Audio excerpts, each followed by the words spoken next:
Good morning, everyone. Sabah al khair. For those of you who don't know me, my name is Samar Siam, and I'm the president of the PCRF New York City chapter. On behalf of PCRF, I'd like to welcome you to our first ever cook-along. We're so overwhelmed by the amazing response this event has had.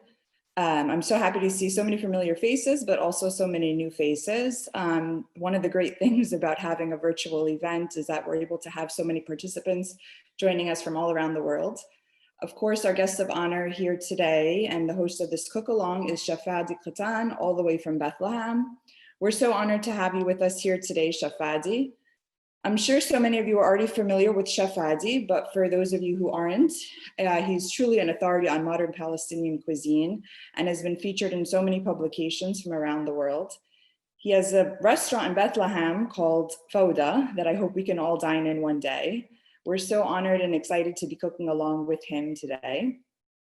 I'd also like to take this opportunity to welcome PCRF's founder, CEO and president, Steve Sosebee, and his wife, Dr. Zina Salman, who are here to cook along with us today. Finally, please also let me welcome and introduce the PCRF New York City team, whose hard work made this event possible and all the work that we do possible. We have with us Nahal Wabashi, Casey Park, Noor Siam, Zainab Saada, Hala Barhoush, Nada Al Hassan, Rowaida Ahmed, Maya Chabra, and Maryam Rashid. Just a little housekeeping before we get started. We'd love for this event to be as interactive as possible, but to keep things organized, participants are all muted and will be unmuted for any comments and questions. We encourage you all to use the chat feature and either drop the word Jenin in the chat box or use the hand raising feature to let us know you have a question or comment. Please don't be shy. Like I said, we really want to make this as interactive and fun as possible. So to start, we'd love to hear from you all and for everyone to tell us where they're joining from. So if you can write in your names and where you're joining from in the chat, that would be great. As you all know, we're here today to make Makloubeh and enjoy a traditional Palestinian meal, but also we're here to support an incredible new project that PCRF has been working on, creating a much needed play therapy group, a room in Jenin refugee camp school. Due to the ongoing social conditions and restrictions in the Jenin refugee camp, more than half the students at the Jenin second elementary boys school suffer from behavioral and psychological health issues. And unfortunately, to date, the school has had no specialized room for any type of interactive play. We'll be talking a little bit more about this initiative later on in the program, but we really thank you all for being part of this incredible initiative and making it possible for these kids to get the therapy that they need. Lastly, at the end of our program, we'll be announcing our waffle winners, so please be sure to stay tuned until the very end. Chef Fadi, shall we get cooking?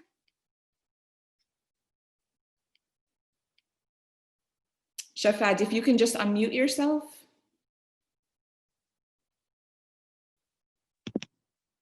Sorry. No, that's fine. So, good morning or good evening, depending where people are joining us from. For us in Bethlehem, it's evening, so we're cooking dinner. We're cooking Makloubeh, but before Makloubeh, I want to share something with everybody, why I accepted to do this with PCRF, why I'm really excited to be with you. It's because Jenin has a special meaning to me, and Jenin camp specifically, and the work you're doing there is fantastic and is much needed. Jenin camp, for me, is linked to Giuliano Marcanis, the Freedom Theater that was set up there, and then sadly the demise of Giuliano.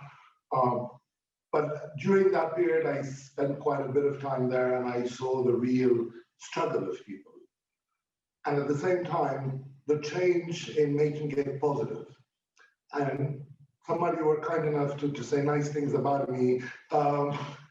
One of them, which I accept, is that I've had enough of Palestine being portrayed as only misery. And that's what really drew me to PCRF's work, is you are working to make things positive. And it's time we make things positive in all levels, including food.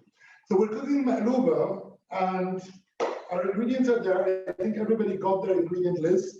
I did offer a few alternatives for people who are not getting ground meat, are getting beef or vegetables. If anybody has any questions, you can ask during the cooking session. Basically, it's a cook-along. It's not a lesson. It's going to be fun. It's going to be all of us cooking together. So someone was saying my restaurant is named Fawda. For the ones who don't know Arabic, what Fawda means is chaos. And I do like to clarify something every time I talk about my restaurant. People say, oh, but you named it because of Fawda, the series. No, I named it Fawda way before the series was launched. So please just remember this. It's not linked to the Israelis' portrayal of what they idealize as occupation and heroism. It's linked to this. In your ingredient list, I say 4 medium onions. I have 2 big onions today because the farmer I purchased my onions from had big onions. That's how I cook in my restaurant, and that's how we're going to cook together. One of the essentials of Palestinian cuisine is cooking with the terroir, cooking with the farmers and the produce we get from the farmers. It's seasonal. Every Palestinian home, whether it's in Jenin, a refugee camp, or in the landscapes around Jenin, has plot of land or a pot somewhere where a few essentials are being grown. And we just finished the olive picking season, which was a season, and now we're going into the herbs. This morning I was happy like a kid in the market because the herbs have arrived. So khubeza, ilek, the huerna, everything is on the market. Today's the first day because it rained the last few days. This is what our kitchen is about. So Makloubeh is a fantastic vehicle for this. There's 2 makloubehs I do, and then there's a million variations. I do them with aubergines or with cauliflower. People put potatoes, carrots, what have you. That's a question of taste. I'm not a fan. But there's then very local makloubehs that are extremely seasonal. And one of them is in Nablus, and it's done with akub. Akub is a thorn, which is the scientific name is Gundelia. And akub comes up for a bit less than a month a year. People do makloubeh with it. We do makloubeh with green beans. I mean, you can use anything for makloubeh. So now for the ingredients, we're going to start with the meat because it does take quite a bit of time. So for the ones that are doing a vegetarian version, you can wait on for this bit, and then we'll fry all the aubergines together. We've asked you to double the aubergine quantities, so we'll fry them together. But for the meat, basically what we need is the lamb meat cut into pieces. The one I have has bones in it. You do have the measurements for the one with bones and without bones. We need laurel leaves, cinnamon sticks, the onions, and the parsley. So now, if anybody has questions, I can take a few questions now, and then we'll start cooking. Fadi, I'm sorry, if I can just jump in and remind everyone if they can turn their videos on, that would be great. We'd love to see everybody and see everyone's progress cooking. And I think, Phil, we have to give everyone the ability to turn on their cameras.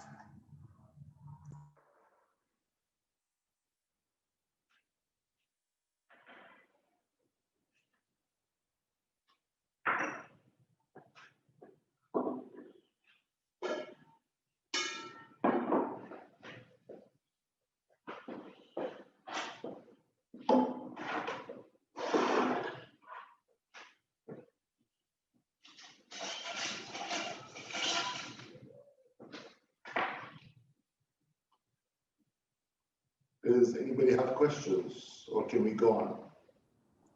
We have a question saying, for the rice, is it only basmati or a mix with Egyptian rice? I use basmati for the makloubeh, but you can use basmati, or I would believe Egyptian rice is mid or short grain rice. That's what they mean with that question. You can use that. The only difference would be a bit the cooking time and the end result. I know that Steve loves makloubeh with a bit of burnt rice on the top. With basmati, it's a bit more difficult to get the burnt rice, crispy rice, Steve. With the short grain rice, it works better. But I prefer basmati because the rice grains just stay separate, it's fluffier, but you can use both. And Mike is asking, what about brown basmati rice? Brown basmati rice works, but it does take much longer to cook. I mean, much longer, 15 minutes longer. And what I would advise if you're using brown basmati, once we stack up everything in the pot, we're practically at the top of the pot. So the quantity of liquid used for brown basmati is a bit more. What you need to do is 5 to 6 minutes into the cooking, once the makloubeh is set up, just verify that you still have a bit of water. If not, add some hot water, not cold water, because if you add cold water, your makloubeh has to be redone. Okay, and Dr. Walid is asking, I already chopped and salted my eggplants. How bad did I screw up? And he didn't peel them either. Perfect. You didn't peel them, that's okay. Now we have to talk about the peeling. So Dr. Walid, chopping the eggplants and salting them, you didn't screw up at all. I never peeled the eggplants until last week. We're shooting a series called Tata's Kitchen that's going to come out beginning December, where I travel to different Palestinian cities and cook with a tata, with a grandmother. And I was in Nablus to a fantastic cook called Zuhair Tuqan. She was cooking, and we were cooking makloubeh, and she peeled the aubergines. And I was like, I haven't done this in my 25 years of cooking. And then I realized why. The result is fantastic. The aubergines become caramelized, fondant, way more than if they have their skin on. The only aubergines I don't peel, and I still won't peel them, are the batir aubergines. So they're the small aubergines that come from a village south of Bethlehem called Batir. But if you're using the aubergines like the ones we're using today, which are those ones, I would advise to peel them. If you've already chopped them, it's fine. Don't worry. You'll still have a nice makloubeh. So we're going to peel the onions and roughly chop them, because the thing is, the broth of the meat, which we'll use to cook the makloubeh, we will strain it. So you can just go ahead, peel your onions,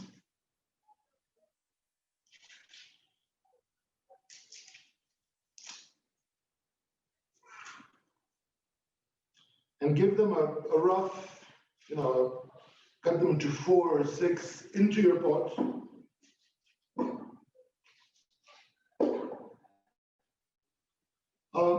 Everybody has their ingredients washed, right? I hope so. I've washed everything. I hope you have. If not, start washing your parsley, please. I think so. Chef Fadi, do you soak your rice in advance or rinse it before cooking, or just straight to the pot? I prefer just, once you have the meat started, we are going to cover the rice with a bit of lukewarm water, but not for too long. The meat needs 45 minutes to cook. It's more than enough for the rinsing. And I don't rinse it, I just soak it. And actually, I do something people think is not right. I use the rinsing water, whatever excess rinsing water stays with the rice, I actually put it into the makloubeh also. So our onions are ready. What we need now is a bit of olive oil. I just want to share with everybody something about ingredient quantities. Every grandmother I've cooked with and for that series, when I ask them about how much you put of that or that, and I get the same answer, which is either rasha, which means throwing in a bit, or kamsha, which is a handful. And then when I really become obnoxious, they say, well, it's nifas. Nifas means the appetite a bit, the inspiration. So the ingredients I've given you are just a guideline. For some of you that have cooked makloubeh before, it's what's here that's going to be cooking, not you don't have to be exact. Okay, we have one question. Is this the final pot that we're going to be using? We are using 2 pots. So we're using this pot for the onions, the meat, the parsley, the cinnamon and laurel leaves, and the water. Once it's cooked, we're going to take another pot, which is this, which is identical in size to the one we're using now, a tiny bit bigger. And that's where we will stack our Makloubeh ingredients one over the other. I'm going to unmute Rima. She has a question.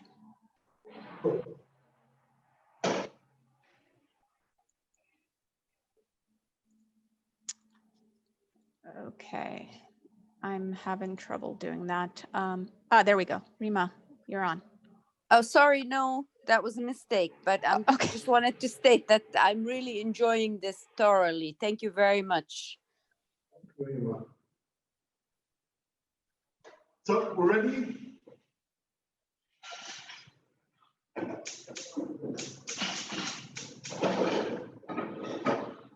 The onions, we're gonna have them cook for less than a minute, and then we'll add the meat and the parsley. So if you do have your parsley bunch like this with its stalks, leave the whole thing, don't remove the stalks. You know, one of the fantastic things about Palestinian food, and I would say traditional food everywhere, is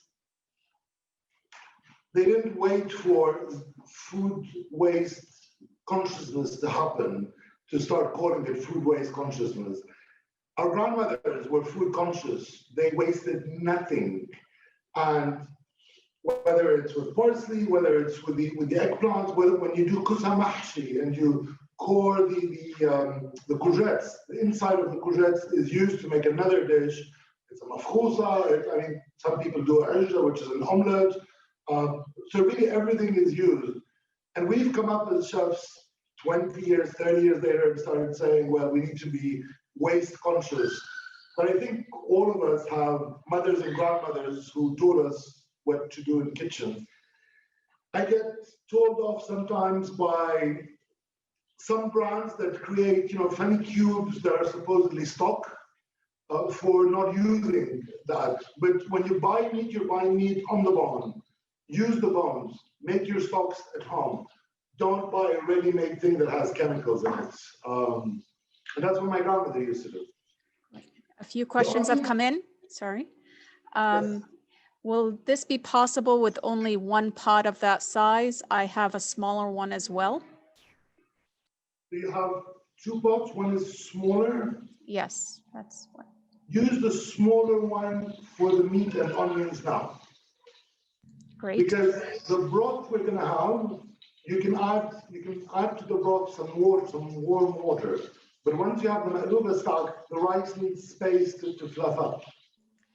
And do we skin the chicken? My eternal dilemma with traditional Palestinian cooking. No, I don't skim meat, I don't skim chicken. That's what the parsley is in for. The parsley is going to be grabbing the impurities out of your stock. And once we strain it, they're gone. So don't worry about it. And then finally, did all 4 onions go into the pot?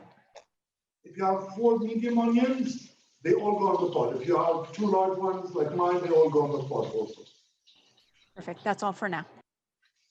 Yalla, let's put the meat on top of the onions.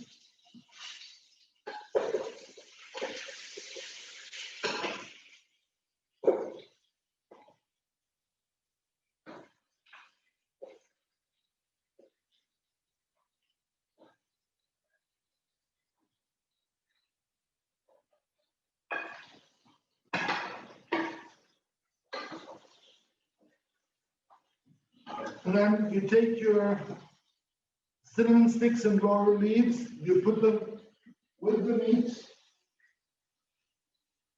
or the chicken. We'll add the parsley at the end once we've covered it with water. So now we just need to turn them around. We're not going to brown, we're not going to sear them, we're just going to give them a bit of coloring.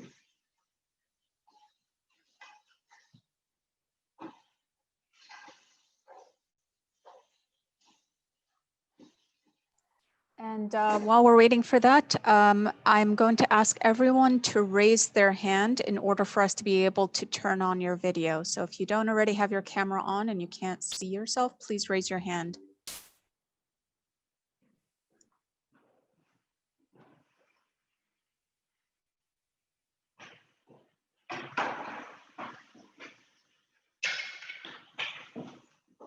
You can already smell the cinnamon and laurel leaves starting to emanate that nice flavor into your kitchen. Meat is getting ready.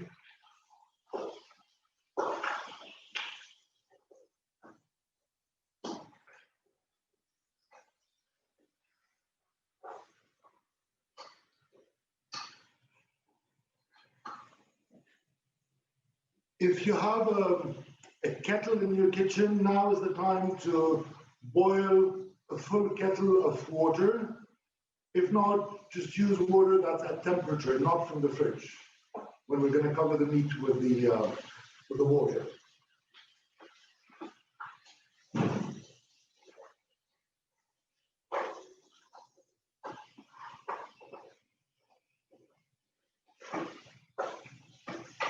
Fadi, how much water approximately? We need to cover the meat totally. So approximately, if you have the pot that I'm using, we're talking about 1.5 liters of water, more or less. But you need to have your meat or your chicken totally covered.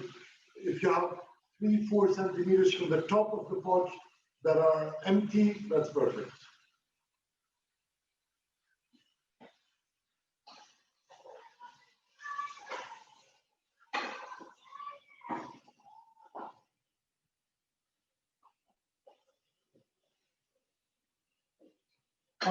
Can we ask the participants, is anybody using beef meat? Because there's a slight variation with the cooking times, so it's just good to know.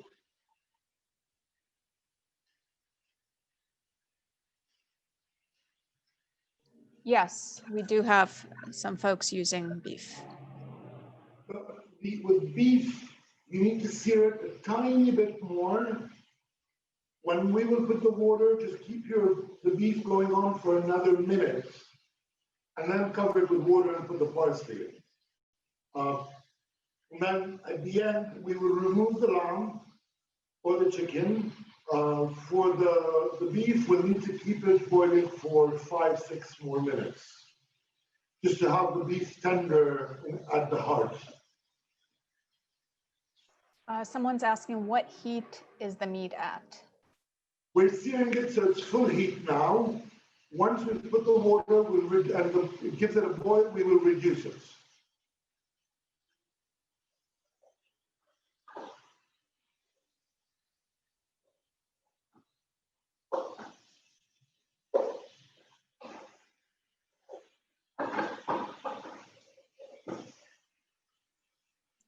And if we're making the vegetarian option? I did say in the beginning, for the vegetarian option, there's nothing to do now because we will fry all the aubergines together.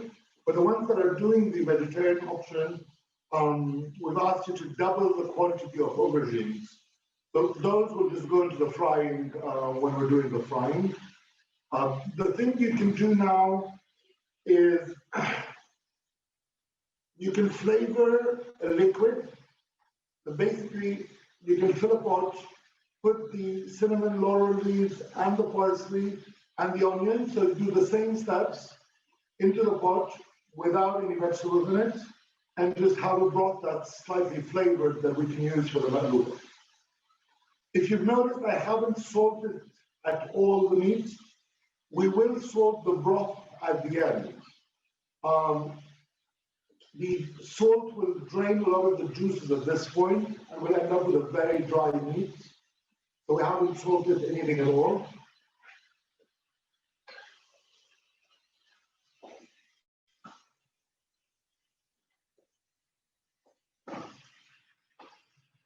The meat you have cooking or the chicken should start coloring now. If it's meat, it has a bit of a grayish color. It's not brown yet. If it's chicken, it's starting slightly to be golden. I'll show you mine. That's what it looks like now. It has a bit of that slightly cooked meat.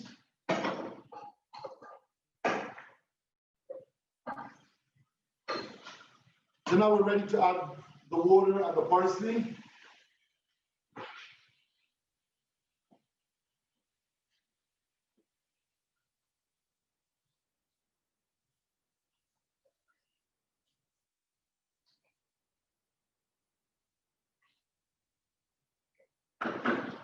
The meat is covered, I'll show you.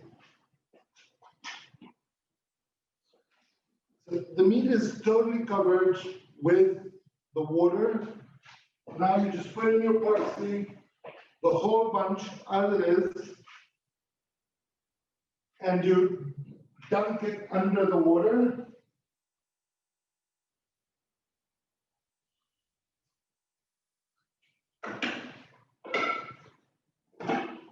And you cover your pot, and we're going to leave it until it boils. And once it has boiled, we can then reduce the heat and let it cook for 45 minutes. Okay, there's a question around, did the water need to be boiled, or you put in everything before it boils? Does it need to be hot? The water can be, as I just said before, the water can be either boiled, it's better. If not, use lukewarm water, room temperature water, not cold water. Because cold water will reduce the inside heat of the meat and it'll have it stiffen much more.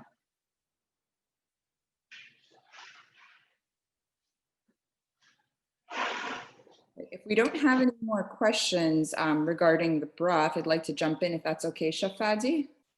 Yes. Great. I know you're all working hard to get your Makloubeh prepared and everything looks really wonderful so far. Thank you, Chef Fadi. While we're waiting for our broth to cook, I'd like to take this opportunity to show a brief video on what PCRF has been up to these last few months, and specifically how PCRF has responded to the coronavirus outbreak in Palestine. Following the video, we'll hear from PCRF's CEO and President Steve Sosebee, who will speak a little bit more about the project that today's event is supporting.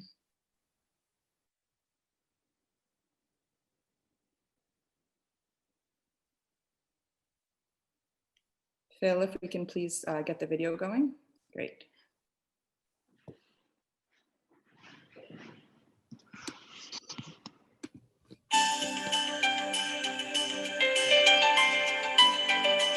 Thanks to the generosity of our supporters, PCRF is on the ground with field workers in offices all over the West Bank, Gaza Strip, Lebanon, and Jordan to provide urgent medical and humanitarian relief to thousands of sick and injured children each year. The outbreak of COVID-19 has impacted the world, putting marginalized populations at risk. In response to the pandemic, we have run dozens of projects, providing thousands of people food and infection control supplies, as well as COVID-19 testing kits, PPE protection gear, and the purchasing of X-ray machines for hospitals.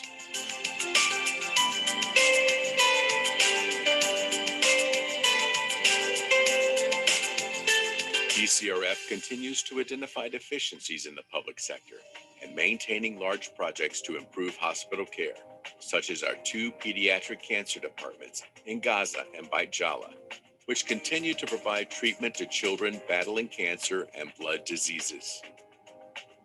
In addition, the construction of building a new pediatric intensive care unit and cardiology department is underway in Ramallah.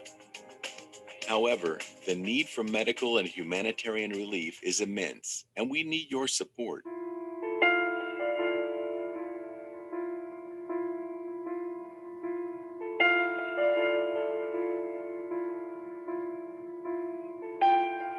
ستقوم جمعية إغاثة أطفال فلسطين بتوفير غرفة العلاج في اللعب في مدرسة ذكور جنين الأساسية الثانية. طبعا هاي المدرسة بتقع في مخيم جنين. مخيم جنين من المخيمات اللي تعرض عنا للعديد من الاجتياحات المتكررة، بالإضافة للظروف الصعبة اللي بيعيشها سكان المخيم بسبب جائحة كورونا.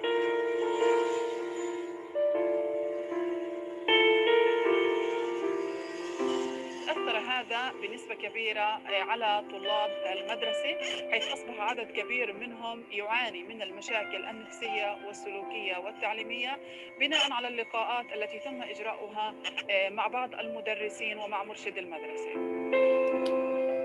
أثبت العلاج باللعب خلال السنوات العشر الماضية نجاحه الكبير في علاج الطلاب ودمجهم في الأنشطة التعليمية والاجتماعية وتعديل سلوكهم بالطريقة السليمة، بالإضافة إلى توفير بيئة مدرسية جذابة ومحببة للطلاب.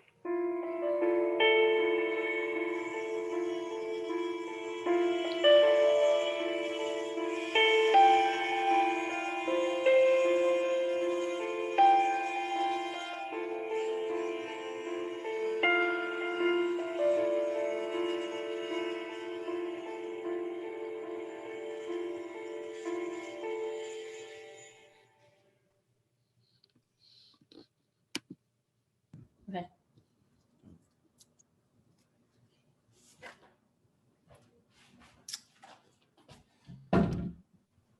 Shall I start? Yes. Okay. So thank you for showing that video. Hi, everyone. I'm Steve Sosby. And as Samar mentioned, 30 years ago, I founded PCRF with Dr. Musa and Suhaila Nasser.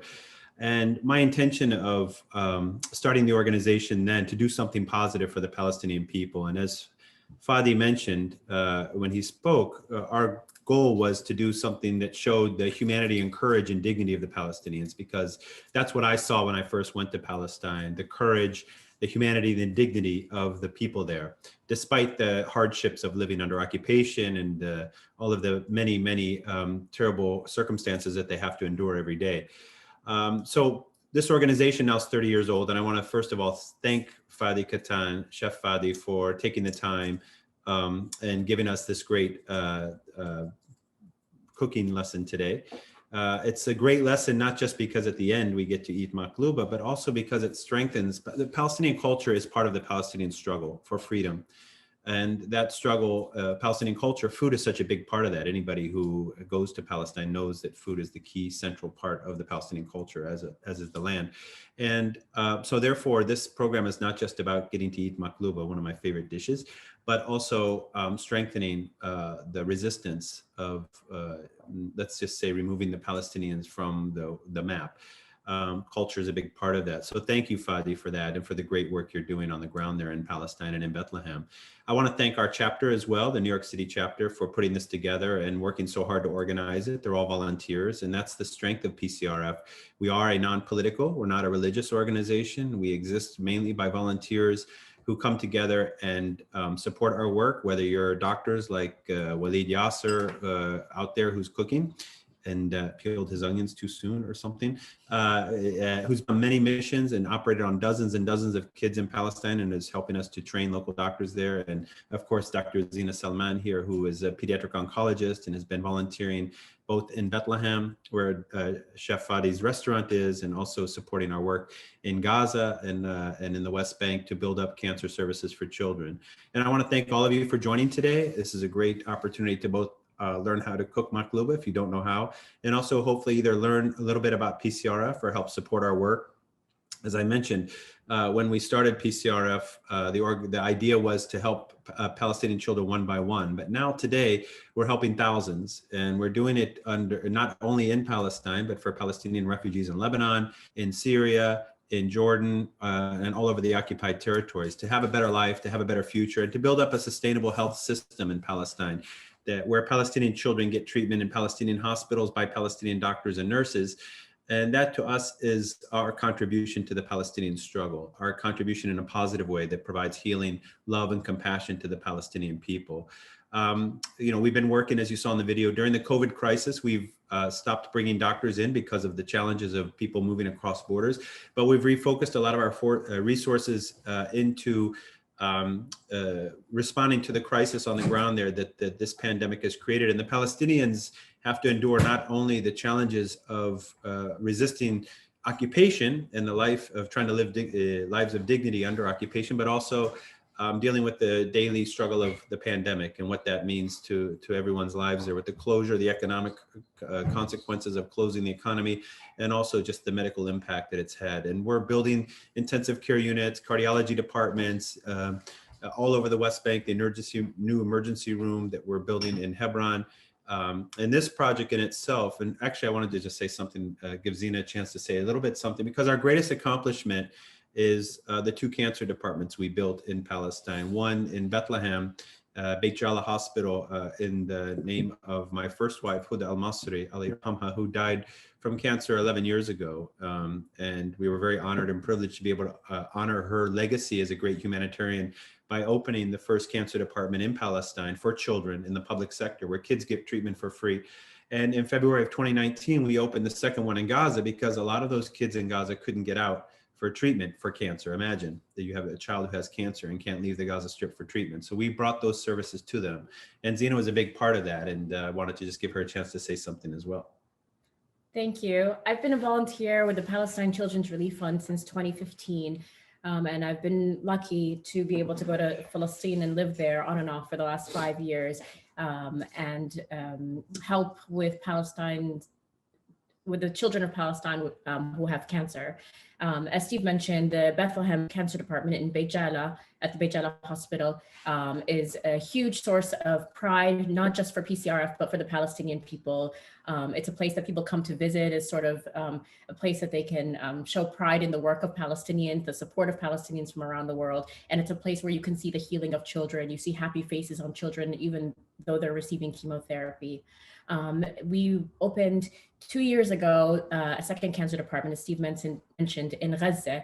And this cancer department was for so many children who couldn't receive care because they couldn't cross borders to be able to reach Beit Jala or Quds, Jerusalem, or other places for treatment. And there, hundreds more children have been able to receive care in the last 2 years that they couldn't get otherwise: chemotherapy, surgery, evaluations, and all sorts of different types of treatments. And I've been so proud and lucky to be able to help along with PCRF.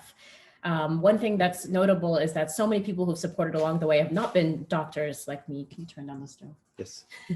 Not always doctors like me, but so many other supporters.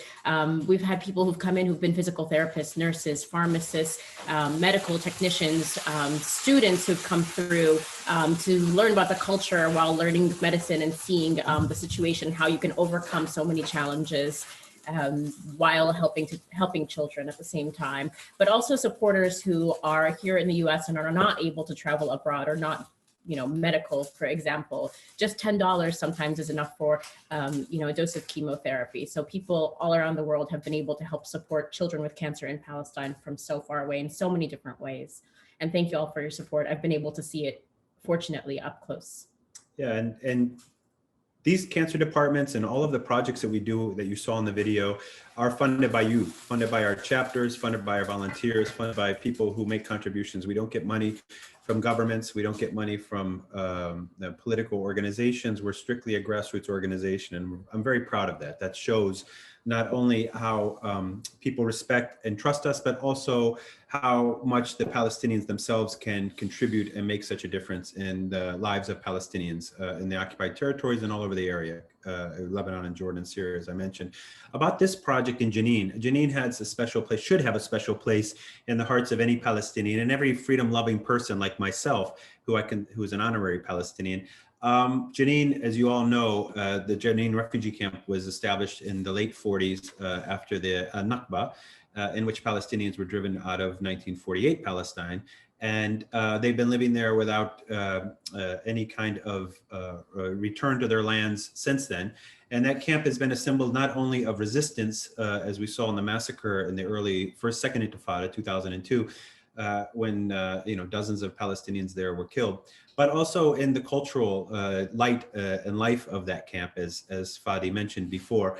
And we're very honored and very privileged to be able to do this project, this humanitarian project in Jenin refugee camp for kids who are living lives of anxiety and trauma, just as refugees living under occupation, children who don't have the same opportunities of living the lives that our children have in the US or outside of Palestine. The life in the West Bank, in Gaza, and in the camps in Lebanon and Jordan are very challenging lives. They are full of anxiety, of violence, and of trauma, which is a result of their political and economic circumstances. So building this room, giving these children a chance to heal, giving these children a better opportunity to be kids, is a very, very honorable and necessary program. So thank you, New York chapter, for taking on this project. Thank you, Fadi, for supporting this project by doing this really important and great event today. We have some money left to raise. We've raised a lot by you guys signing in today and being part of it, but I think we're still short of our goals. So there are opportunities to donate on our Facebook page, on our website. You can call in to our number 330-678-2645. We have Amanda waiting to, if you want to give a credit card donation or make a pledge to this project or to any other project. This one is the one we're raising money for today for the Jenin refugee camp. We hope you'll donate. It's tax deductible, and more importantly, it gives kids in Palestine a sense of hope that they're not forgotten, that we outside or even inside Palestine still love and stand by the people of Jenin camp and their children. And that's what PCRF stands for. So thank you guys. I look forward to the end product of this Makloubeh. And thank you, Fadi, for giving us this chance to eat Makloubeh on a Saturday. And thank you, the New York City chapter, for all your hard work. Thanks, everyone. And thank you, Chef Fadi. Thank you. I'm honored to be trying to contribute with my little contribution. What I wanted to just add on the beautiful doing is PCRF also allows and offers an opportunity for everybody who's not a medical practitioner to contribute to your work. Whether it's chefs cooking with you, whether it's anybody from the arts and culture world. I mean, people can contribute because they care about the kids in Jenin and elsewhere. You did mention the cancer ward in Bethlehem, Bejala. I am in Bethlehem, and I say that it's changed people's lives in Bethlehem because sadly, cancer patients and specifically adults today have to go to Jerusalem to get treatment. And the Israelis control the checkpoints and borders, and there's horrible stories. I think every family has a horrible story around them of somebody who's not able to regularly have their treatment, whether it's radiotherapy or chemotherapy. And with kids in Gaza, it's a disaster. In the West Bank, it's a disaster. And having that ward, you've helped continue working, not only stop, but continue working, whether it's with medical support or financial support, changes people's lives. Now, we're back to cooking. I did hear Steve being told, go turn down the stove. So I do hope everybody did what we asked them to do, which is once the water boils, the broth starts boiling, you turn it down and let it simmer. Yeah. Now let's get working with the aubergines, except for Dr. Walid. I think you already chopped aubergines. Everybody else who has the aubergines, whether it's the vegetarian version or the meat versions, now is the time. So you just have to peel your aubergines quite thinly with a small knife. I feel like there was There wasn't a space. Now would be one. Stephen, Zena, would you mind muting? Thank you. Oh, sorry. We were going to just jump in real quick. Sorry about that, Noha. We were looking for a space just to add to what Fadi was saying about the cancer care and the access for treatment and how important it is for those departments, which we built thanks to all of you watching here. Yeah, sorry, we were mumbling. We were just saying how Fadi brought up such an important point, which is that one of the things that I've been sort of studying and trying to work on and improve over the last 5 years that I've been coming to Palestine is the access to care and the issues about why people have to get referred and how they have to wait so long for a permit if they have to go to Quds for something that's not available in the West Bank.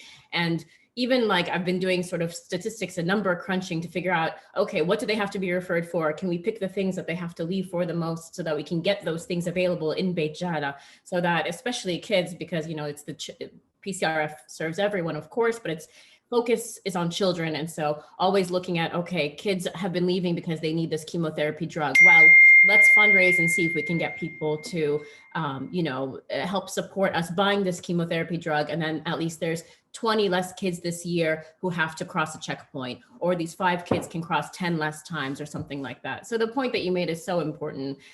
As a doctor, I've seen, outcomes change. Kids can be cured better if they can get their treatment faster, if they can get it closer to home, if they can be supported by their families and not have to travel live in a foreign place or stay in a hospital alone away from their families psychologically. In terms of the mental health, we talked about the mental health aspect, obviously, for this project, but in general, children's mental health is significantly improved when we can support that in all of our different ways.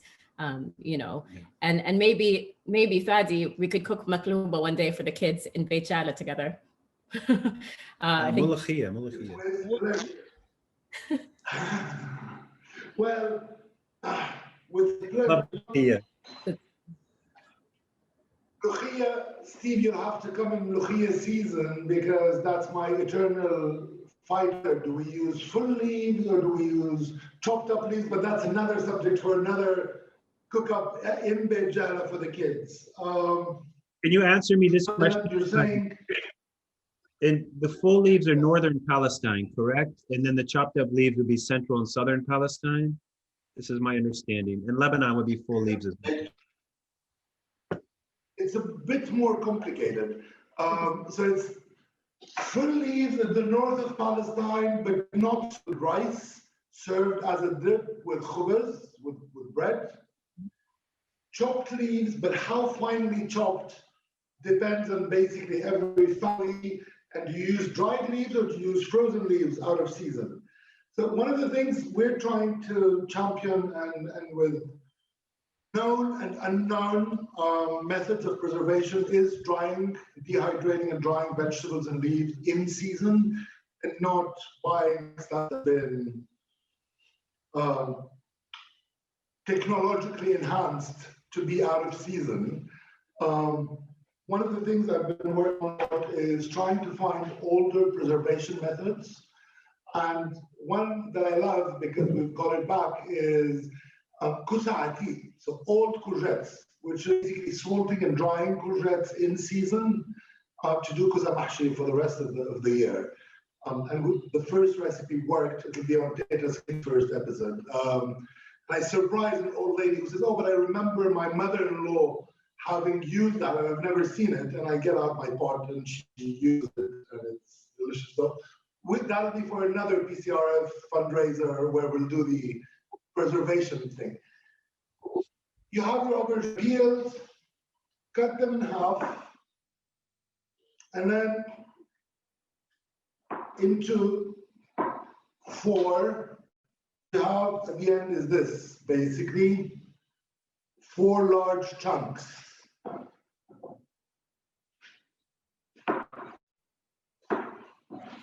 Just a reminder that if anyone wants to ask a question directly to Fadi, to please type in the word Jenin in the comments box and I'll unmute you.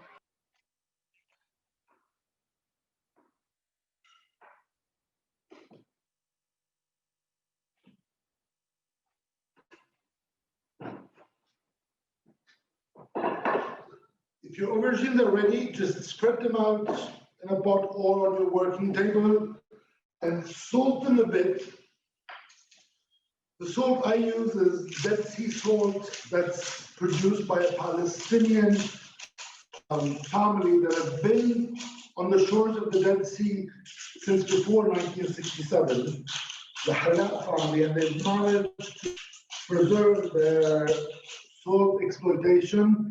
And this is raw Dead Sea salt. I think it's the best salt in the world.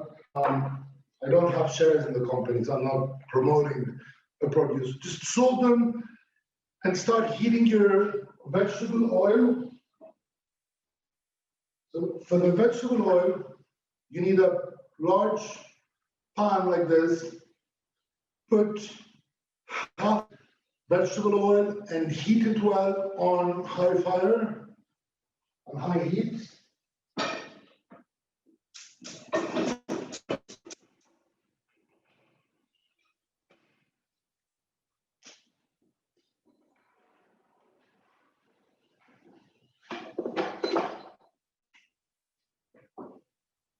And for the ones that have aubergines ready and their oil is heating, now is the time to get your rice and just cover it with lukewarm water.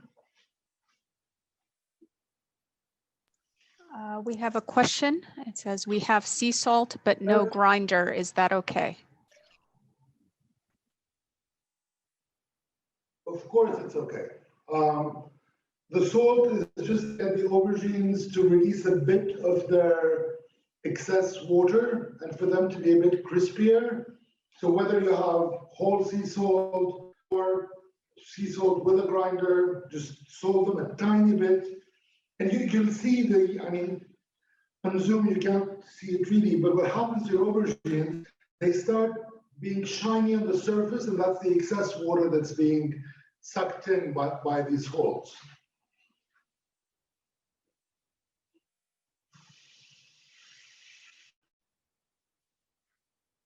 For the rice, you just need to cover it with water, not more, and leave it on the side until our meat is done with using it.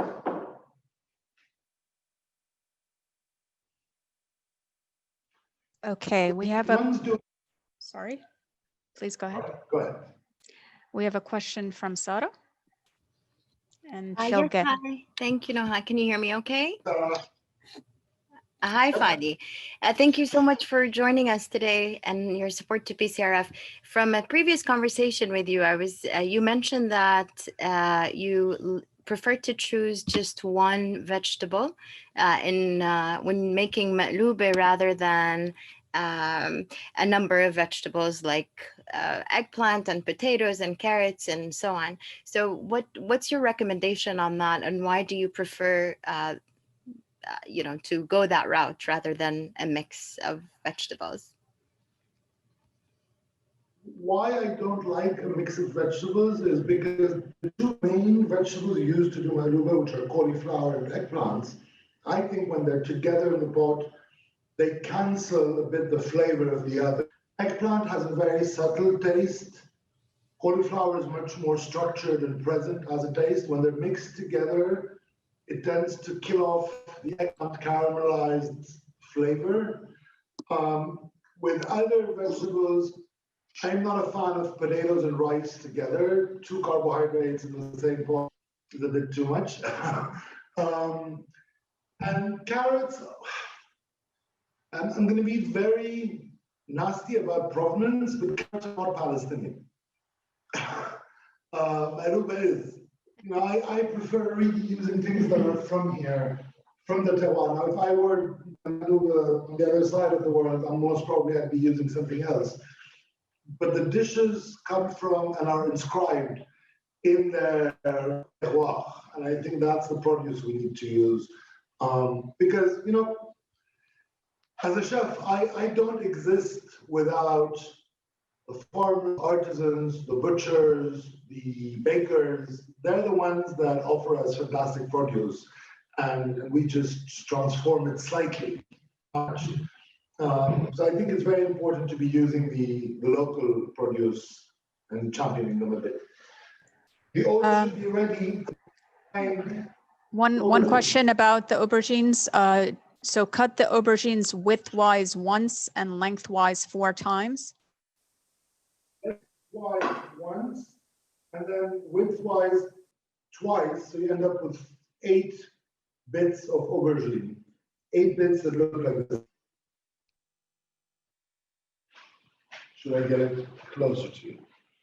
They look like this. Perfect.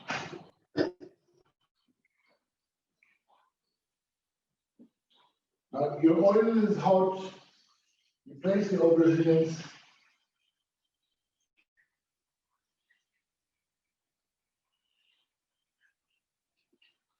And we let them color at their ease. They need to start caramelizing. If your pan doesn't manage to get all of the aubergines in, you can do it in 2 batches. And what would be good now is to prepare a plate with some absorbing paper or kitchen roll. Fadi, you don't remove the seeds, do you? No, I leave them in. Prepare a little plate with some kitchen paper just to put the aubergines once they're cooked.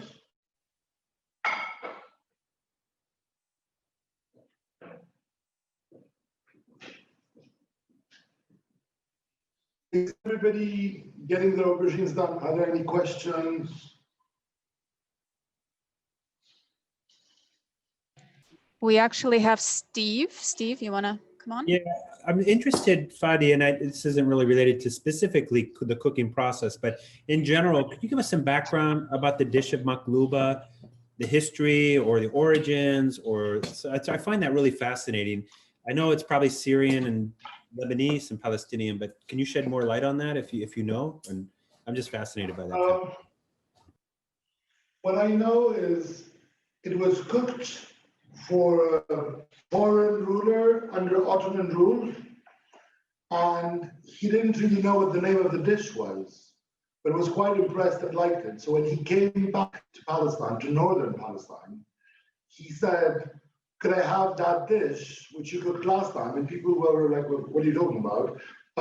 And he said, that will flip it over. And that's where Makloubeh is from. And since then, that's been the name used for the dish. That's about the origin of Makloubeh. Thank you.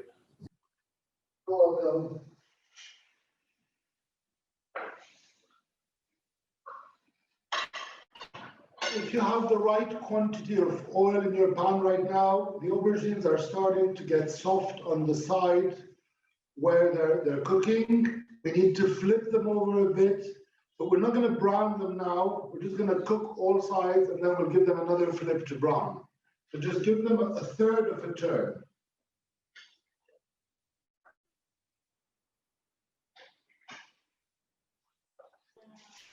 How long do we cook the eggplant is being asked. So I think you just mentioned something, if you can repeat, Chef.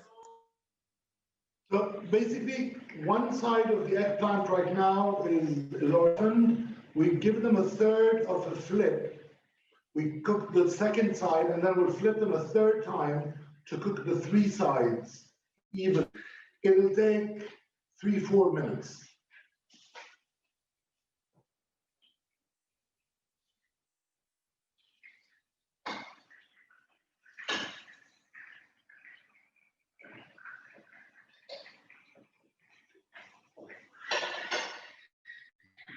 Is everybody, the aubergines are frying with everybody? We're going to use those few minutes we have to start on the radish salad, if that's okay with everybody.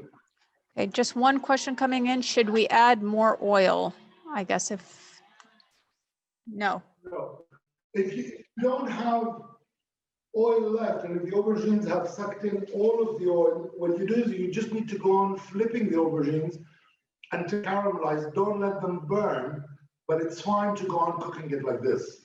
If you add oil that is not hot oil, what's going to happen is the eggplant is going to suck in all of that oil, and you'll end up with very soggy, oily aubergines. So don't add any oil, just flip them over a bit faster, a bit like doing a saute of the aubergines.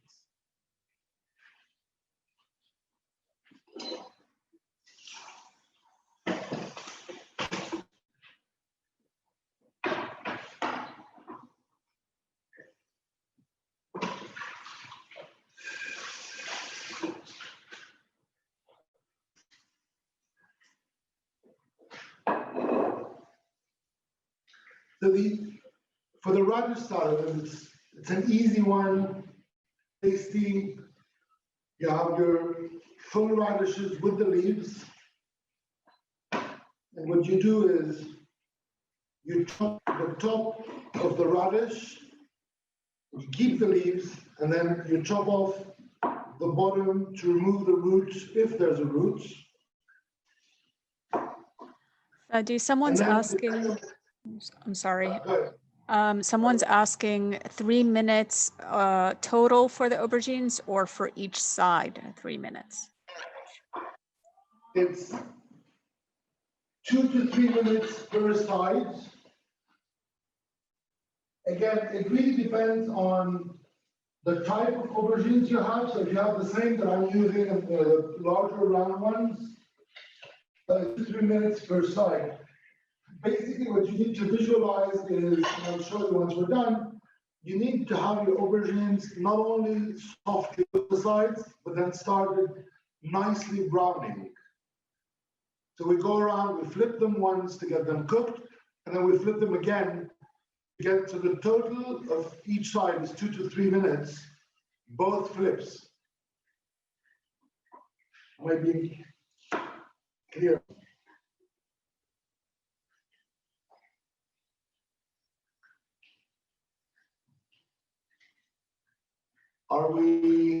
Is everybody doing the radishes now? Getting up the radish. Yes, so just sorry. Can you go over where the rice should be now again? Should it be soaking in warm water to get it ready? We did cover the rice with water. Now it should have absorbed the water you covered it with. So it's just waiting for us to start assembling the whole together. Just forget about it for a few minutes. 1 second. Hela, I will unmute you so you can ask your question. Oh, hi, Fadi. Thanks again. Just a question about the quantity of rice. I am probably missing it, but how many cups? It's 700 grams of rice. Anyone do that conversion for me? 4 cups. And a cup. 4 cups. I think. I'm sorry. Fadi, if people aren't cooking the food now, how long should the rice soak for? It should soak for 20, 25 minutes. Okay. How long was that? We didn't hear you. 20 to 25 minutes.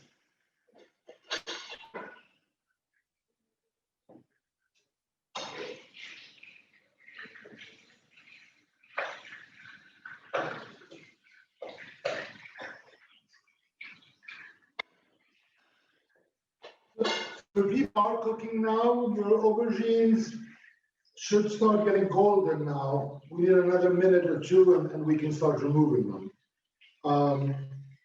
Let's get doing the radishes. So again, you cut off the bottom of the radish, the top, and you keep the leaves. And then you cut the radish into 8 segments. So you end up with a radish this big. And you keep the skin, of course.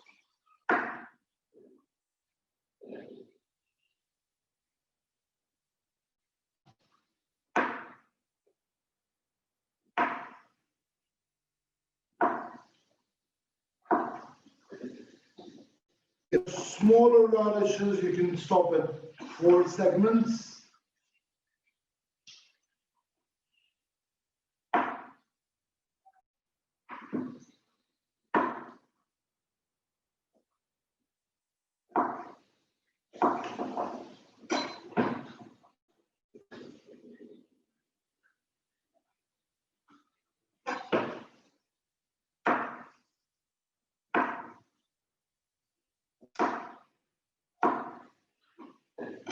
Once you've cut up your radishes,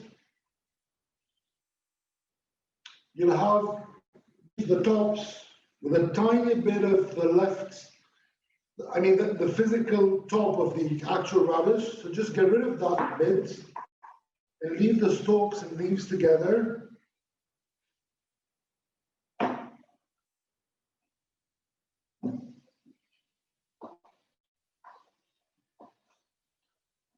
And then what we're going to do now is chop them very finely. So you chop the whole thing. The stalks and the leaves. To make it easy, you start with the bottom part that has the stalks. If you have nice radishes, the stalks have the same color more or less as rhubarb. They have that nice little pink-red color. And you stop to get to the leaves. You add your stalks to the salad.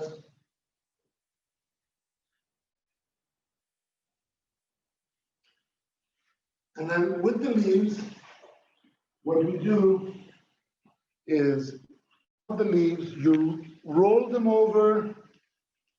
So you're basically folding them into a large bunch.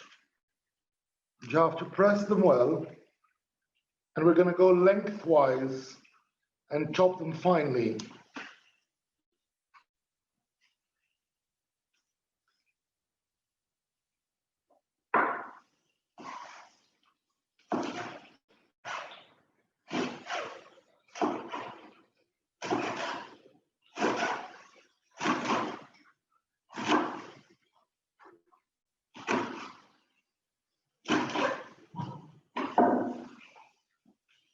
And just decorate the top of your salad with them. Check your aubergines.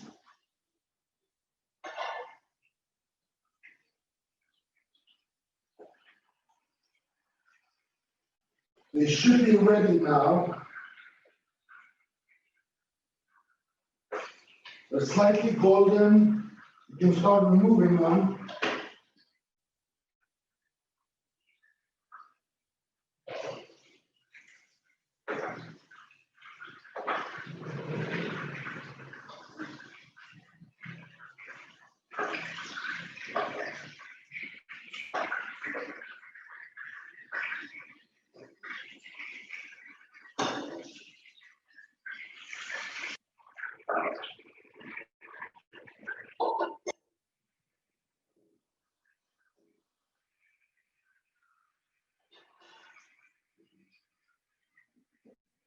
And your aubergines look like this. They're golden, they're soft. And for the ones that couldn't do one batch in the pan, you can do both the second batch now. We'll finish the salads.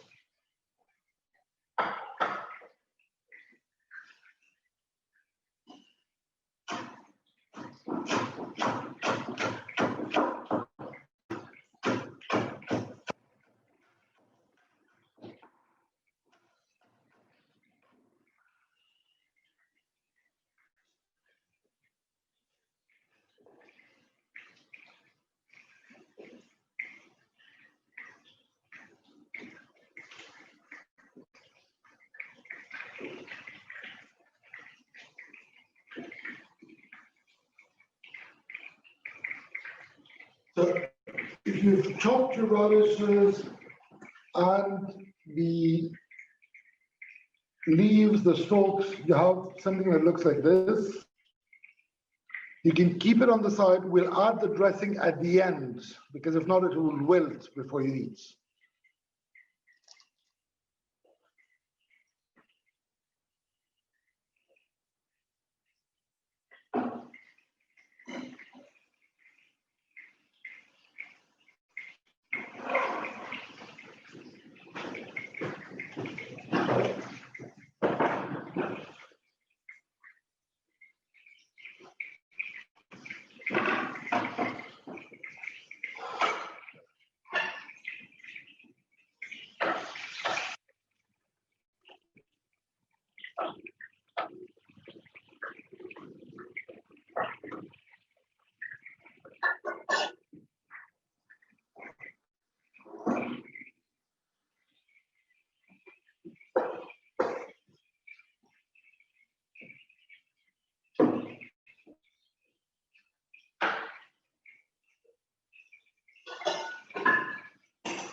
Are the aubergines cooked for everybody?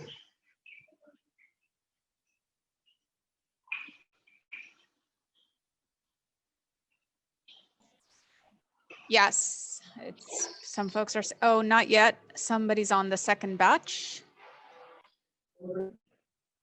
Check the meat that you have boiling. It should be done now.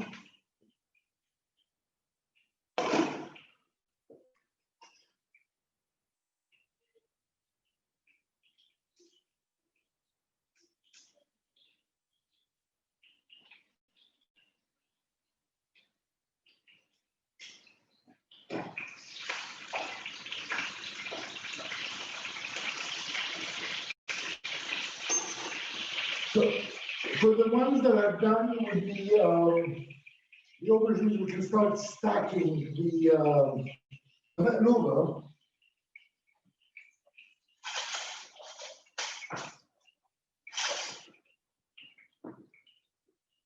What are the tomatoes?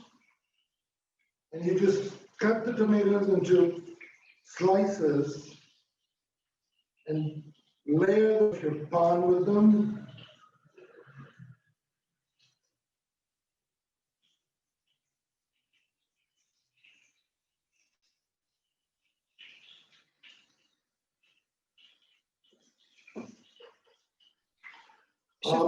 In the recipe, we mentioned the chickpeas. So for the ones that are using chickpeas out of a can, open your cans, and for the ones that have soaked them overnight, just drain the water off them, because we just need the chickpeas without the water. Chef Fadi, if you don't mind, can you show us how to slice those tomatoes? Can you just hold up a slice maybe? So you grab the tomato top over the top, and you just slice it this thick. Perfect, thank you. And we have There's a question, Macarena, don't peel the tomatoes with their skin. And Noor, feel free to ask your question, unmute yourself. Sure, I was just wondering, is there a benefit to using tomatoes on the bottom of the pan instead of potatoes? I've used potatoes in the past, but is it just personal preference, or is that a regional difference? It's a bit of the acidity the tomatoes can give it. Mm-hmm. And view that the meat is already practically cooked. The aubergines are cooked, and the cooking time for the rice is going to be quite short. Mm-hmm. If we're using potatoes, what you need to, you can use potatoes, of course. What you need to do is fry them. Okay. Don't put them in raw, because if they're raw, they won't have enough time to cook. Mm-hmm. And is there oil in the pot first, Chef Fadi, before you place the tomatoes? No oil. That's where it sticks. We'll put the oil in the rice, mixing the rice, but I don't put any oil at the bottom of the pan. It depends on the pot. It really depends what type of pot you're using, but most modern day pots will not stick anyway. In Palestine, a lot of people still use the old aluminum pots, and they don't stick. The tomatoes or potatoes will create that layer of protection also. And the oil with the rice, when we're going to mix in the spices now.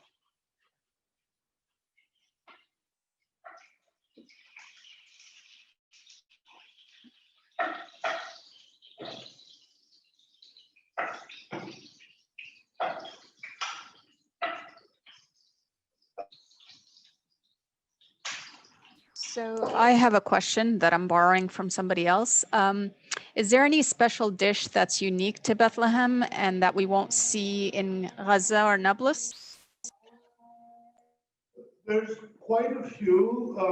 The one that's the most known, because it actually traveled with our diaspora but disappeared locally and has recently been coming back, is knafa. In Bethlehem, we never did knafa with Nabulsi cheese. The knafa we know today as knafa.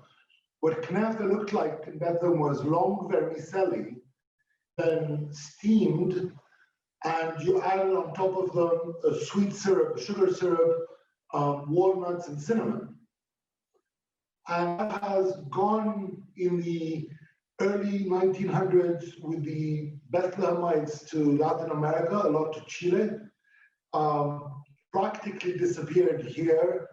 In the last 10, 15 years, where Palestinian Chileans have been coming back, I've lived this in my restaurant where people, I don't really serve knafa at the restaurant, but when customers are staying with us at the guest house and they say, oh, well, I'd love to have knafa, we try knafa. And I served somebody Nabulsi knafa. And the guy looks at me and says, what is this? This is not what I want. What is this funny thing you're serving me? And then he was talking about was the knafa my grandmother did.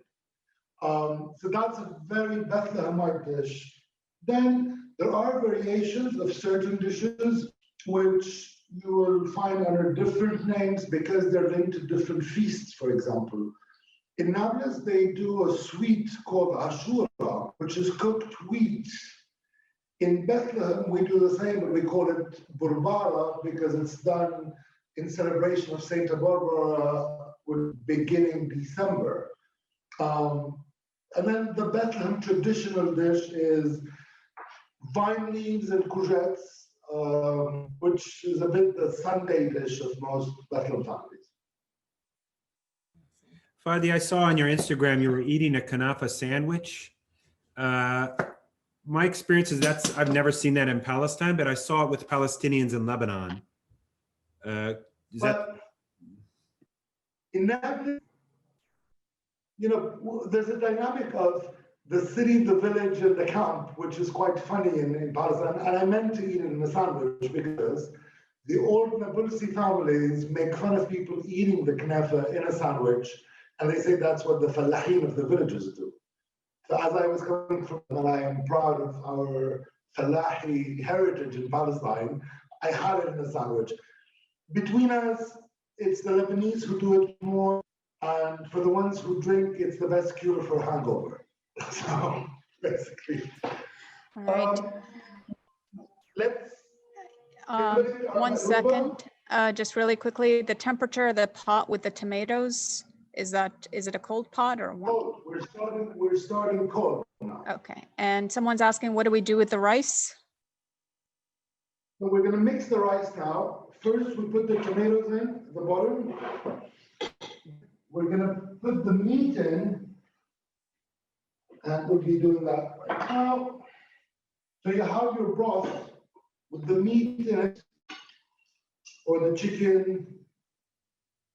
Just take out the meat and put a layer of meat around on top of your tomatoes.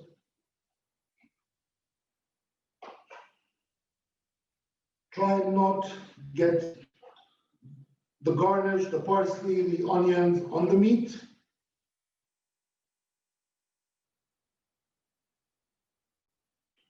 For the ones that have the meat on the bone, you should have 8 pieces.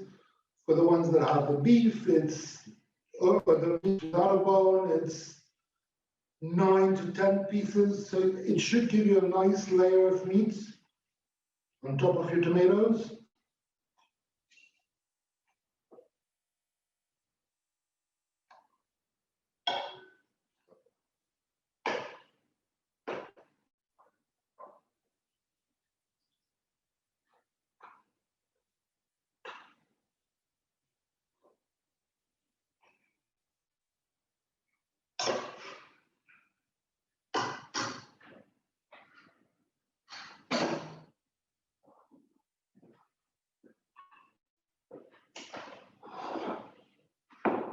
If you've layered the meat, you take your chickpeas, drain these so you have no water on them, and you just put them on top of the meat. So what you're going to have looks like this. You have the chickpeas, the meat under it, and the tomatoes at the bottom. And if this is the veggie dish, we layer all the aubergine now? The veggie dish, what you do is, like the non-veggie, we're going to put the aubergines now. So the veggie dish, you have tomatoes, the chickpeas, and now we're going to put the aubergines. So you're skipping the layer of meat, but you have more aubergines.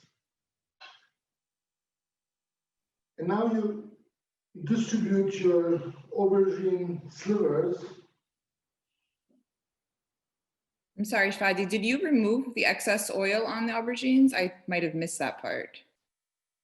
So we put them in a plate with absorbent paper at the bottom. Okay. But that's it. They will still have a bit of oil in them, definitely. And if you're lucky to have Palestinian olive oil, for the ones that will want to do this again, you can fry your aubergines in olive oil. I'm not, but you can. Do the onions that were in the meat go in the pot as well?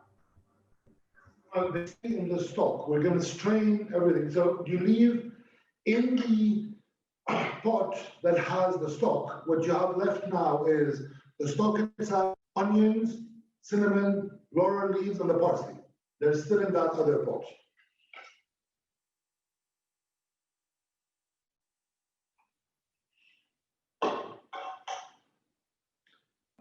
Someone's asking what the value or taste do the chickpeas add to the makloubeh?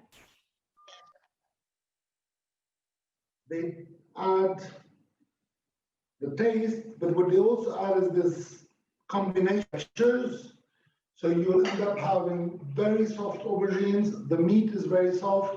You have a bit of the crunchiness of the chickpeas because we've cooked, but they're still quite sturdy and they look nice. And what are your thoughts on adding asfur to the rice in this dish? Adding the asfur. So in the spices, let me show you our spices. Basically, here are the spices that you have on your ingredient list. They're all mixed in together. And I add a bit of curcum. If you have saffron to use, you will have to soak it a bit before and then add it to the broth, actually. Don't add it to the spices because you're not getting the additional and taste of it. So now in your pot, if you're using meat or chicken, you have a layer of potatoes, you have the layer of meat or chicken, the chickpeas, and the aubergines. If you're doing the vegetarian version, you have the tomatoes, the chickpeas, and the aubergines. Now let's mix the rice. So you have the rice that's soaked. You need a large container. Put it into that container. And then you have your spices. Add them on top. And the olive oil. So for the person who asked about adding olive oil to the bottom, that's adding the olive oil now. Fadi, is the rice cooked or was it just soaking in water? It was just soaked. It was just soaked. And someone's asking, is it better to use the saffron or not? It's a question of taste. I think the saffron taste is quite a delicate taste. And in Makloubeh, it could lose a bit of that taste because, you know, we have quite fragrant ingredients in it. Doing a vegetarian Makloubeh, then I would say go ahead and use saffron. Fadi, are we mixing the salt with the spices before they go into the rice? No, the salt is going to go in the broth. Ah, okay. So before we strain the broth, we're going to add the salt in it. Got it. And that's it. There's two reasons why I do this. One is too much salt does remove a lot of the taste of things. And the other reason is a very personal reason. I diagnosed with hypertension very recently. And I'm learning how to use enough salt, but not too much. And I found a whole new world where you really get the taste of the aubergines, you get the meat, and it's not just like an over salty thing that loses its flavors.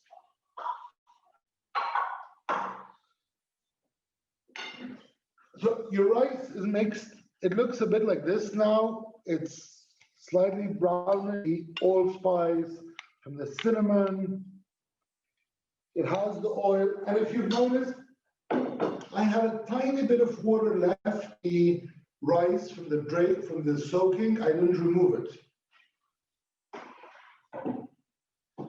So now we're ready to put the salt and just make a uniform layer over the aubergines with it.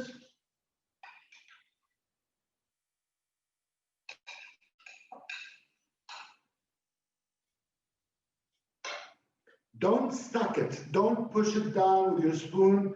Just let it gently rest.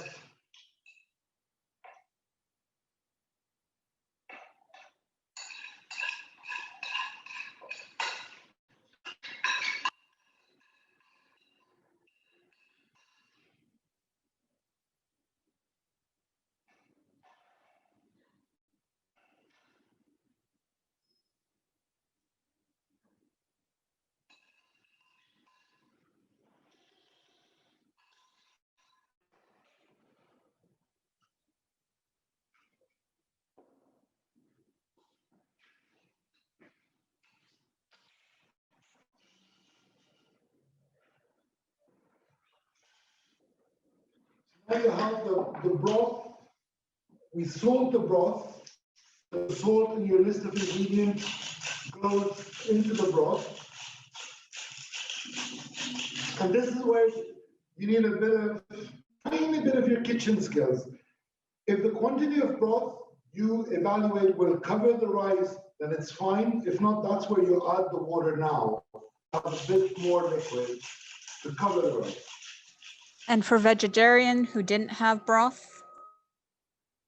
For the vegetarians who had no broth at all, you can now is where you put warm water with salt in it. For the ones that did use the parsley, the laurel leaves, and the onions to do a flavored broth, you do the same thing.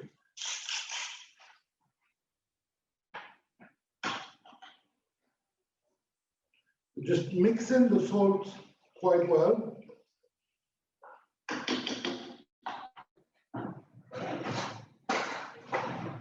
To avoid disasters, this is where you taste the broth before you pour it over the rice. Because if it were too salty, you can add more water and just balance it.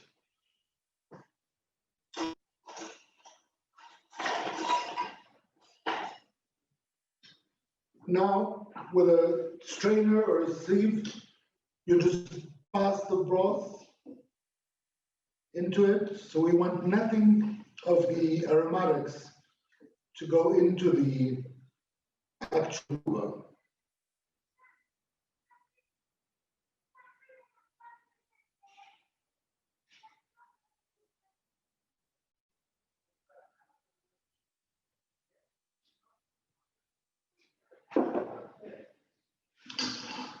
What you do with your spoon, now that the water coming up has unevened a bit the rice, so you just make sure you're spreading it into a nice even top.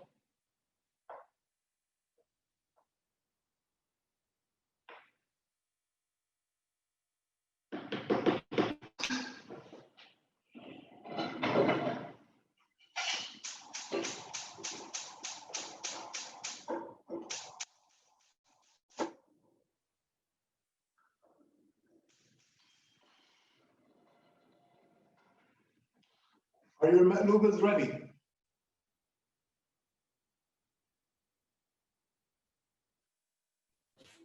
Almost. Almost. Almost.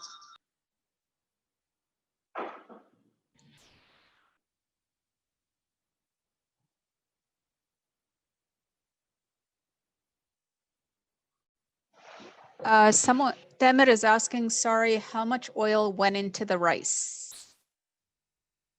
In the ingredient list, I have 2 tablespoons of olive oil. Those are the olive oil that goes into the rice.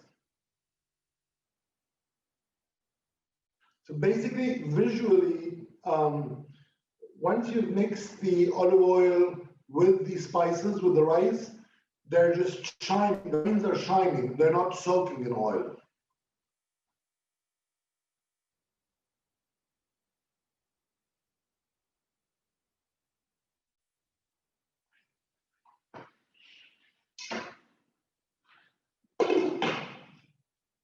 You cover your makloubeh back on the stove.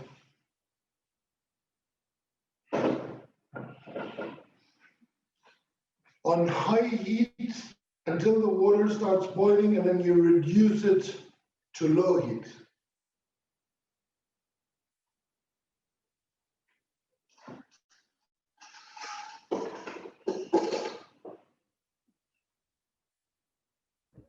Fadi, did you already say how much the broth should cover the rice?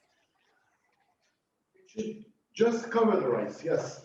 Okay, thanks. So that's what you have in your pot. Does your pot look like this now? So it's just covering the rice.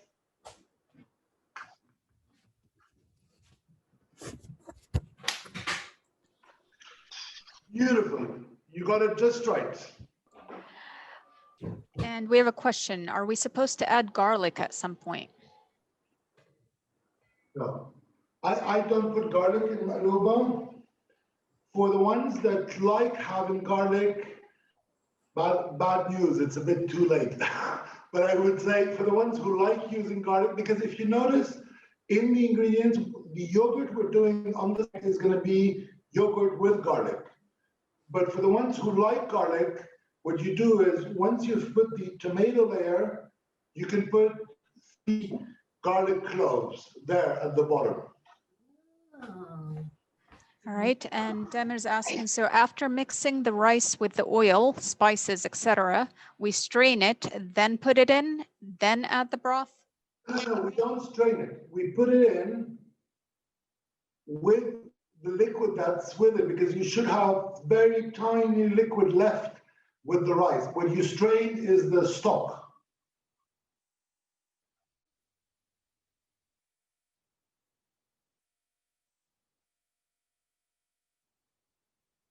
Yeah.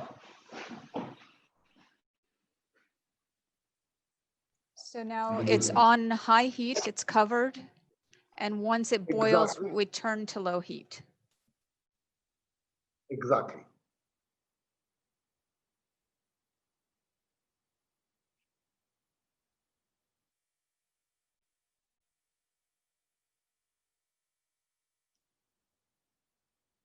So now we just wait and we start our yogurt. It has the makloubehs on the stove. We can do quickly our yogurt, accompanying yogurt.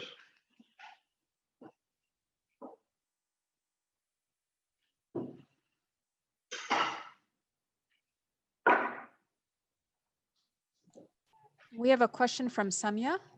When did you first start cooking, Fadi?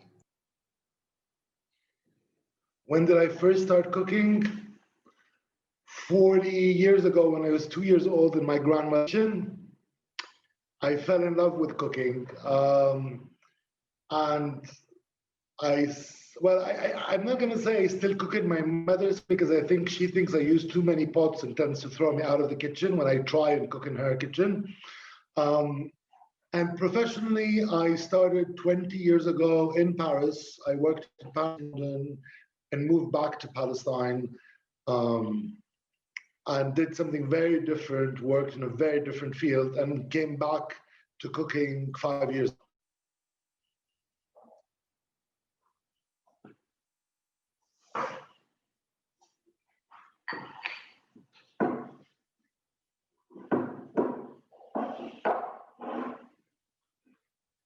Everybody's makloubeh are cooking, right? Yes. Fadi, did you say Palestine? Did you say Palestine? Tell him, what is it? It's Palestine. Not Palestine. I look back. Oh, Tell him Palestine. She always Cook corrects with us. me in Palestine. She will, don't worry. So now for the yogurt, you have 3 peeled garlic cloves in the mortar, a tiny bit of salt, and we're gonna hammer away.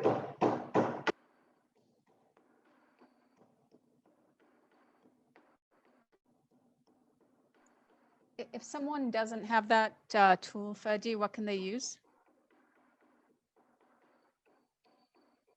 What you end up having is garlic has been smashed, it's released its flavors, its aromas. You can actually get a smell of a bit of punchy, but we don't want to paste. We just want it to stay a bit rough.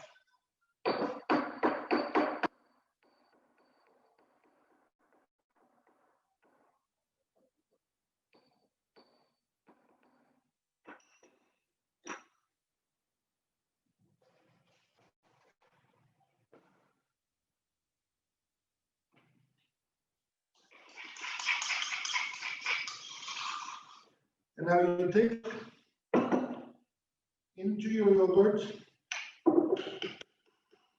mix it in.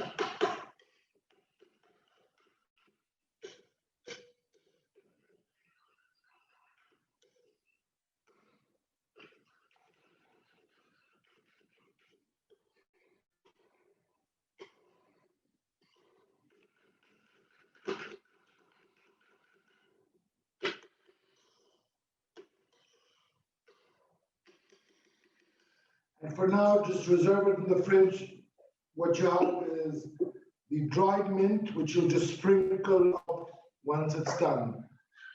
For the yogurt, I would advise using Greek yogurt or regular laban, if you least, but not labana, and not sweet. I mean, the creamier yogurts, you need a bit of that acidity of the Greek yogurt or the Palestinian yogurt.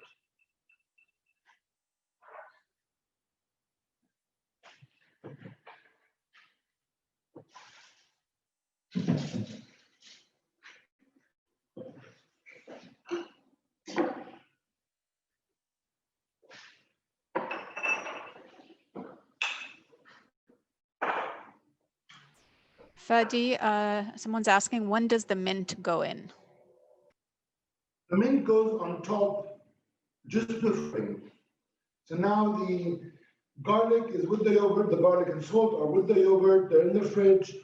We need another 10 minutes maybe for your makloubehs to be done, 10, 12 minutes. Once we're serving, you just rub the mint on top of the yogurt salad. Now, the last thing we need to do is the vinaigrette for the radish salad.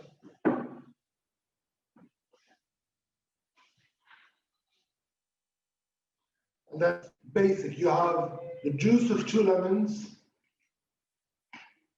olive oil,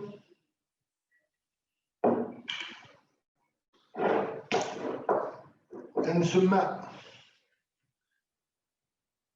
Now, about sumac, when you do buy sumac, whether it's in Palestine or abroad, people are often under the impression that sumac has to be red, but it's not. Real sumac is brownish. The red sumac you will buy is actually a sumac that has had a colorant that's been added to it. The sumac, when they're fresh, are red. When they dry, get a brown tint. And the spice itself is a bit brownish. So that's basic. You have your olive oil, lemon, and you just mix them together and they're ready to go on the radish salad once we're ready to eat.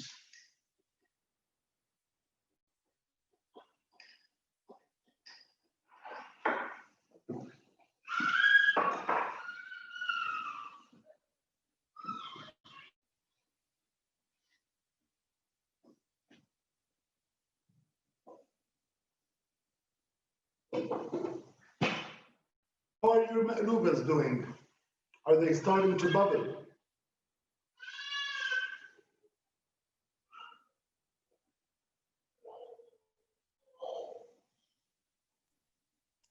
Just to a boil, yes. We're hearing yes. For the one boiling, now you reduce the heat to medium-low and let it cook. The basmati rice doesn't need long to cook. So let them cook at their ease now.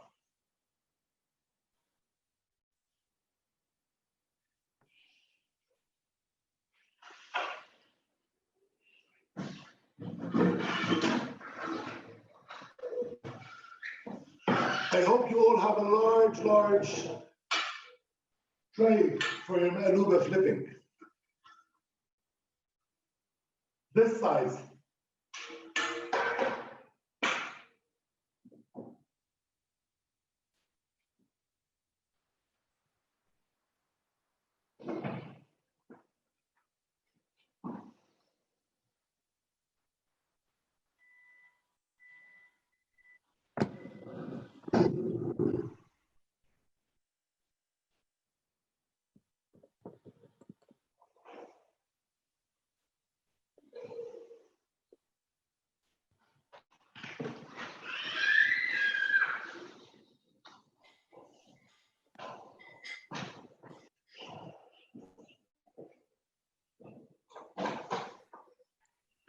Fadi, if we need a few minutes, shall we move into the raffle section, or are you ready to flip?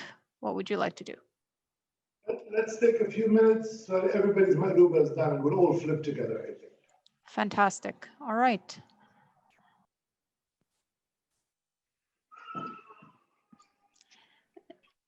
Okay, can everyone hear me? Yep.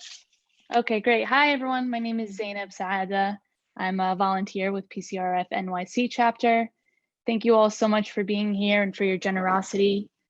I'm happy to present our 5 raffle prizes for those of you who purchased raffle tickets or participated in our social media giveaways. We will be in touch with the 5 winners to coordinate getting you all your prizes. So first up, we have a set of 2 handmade tatriz wall hangings, which were handmade by my mom. So shout out, Mom, for donating. Next up, we have a set of ceramic bowls and cups in a traditional Palestinian style. We also have 2 winners who will each receive a bottle of olive oil. And finally, our final gift is the Craving Palestine cookbook, which features over 100 recipes donated by Palestinians from all different walks of life. So if we'd like to start with the first winner.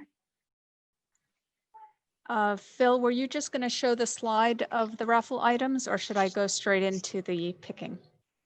Okay, here we go.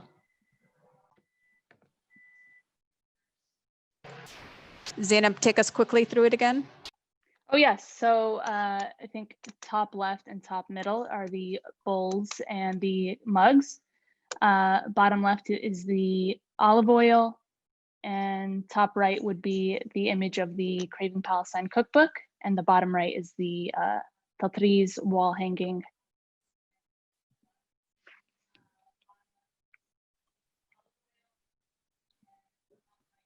Okay, let's give it a spin. So our first prize winner this is for the tatriz wall hangings.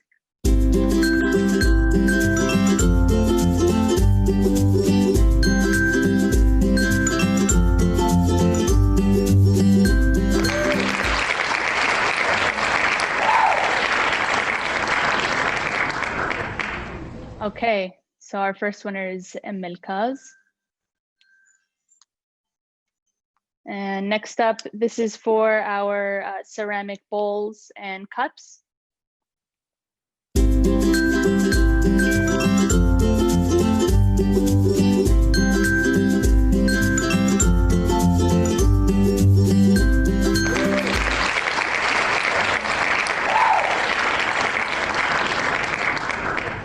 Okay, congrats to Leila Atta. Next up, our next 2 winners rather, will both receive a bottle of olive oil.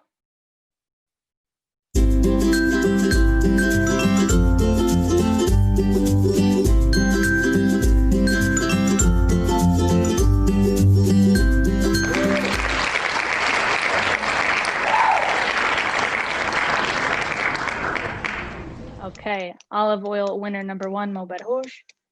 And next up,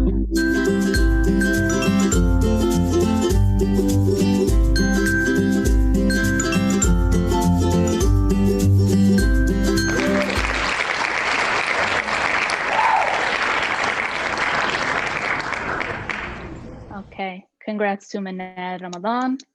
And finally, our Craving Palestine cookbook giveaway. Final spin.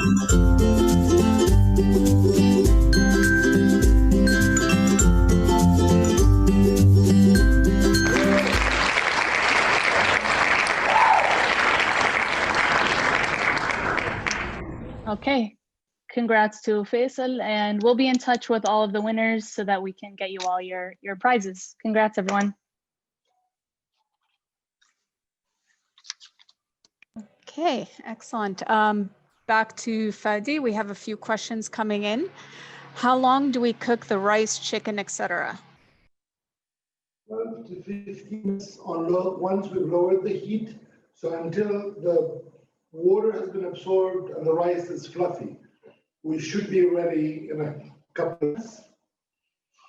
I want to congratulate everybody on the raffles. If you're fine with it, I want to tell you a bit about Craving Palestine.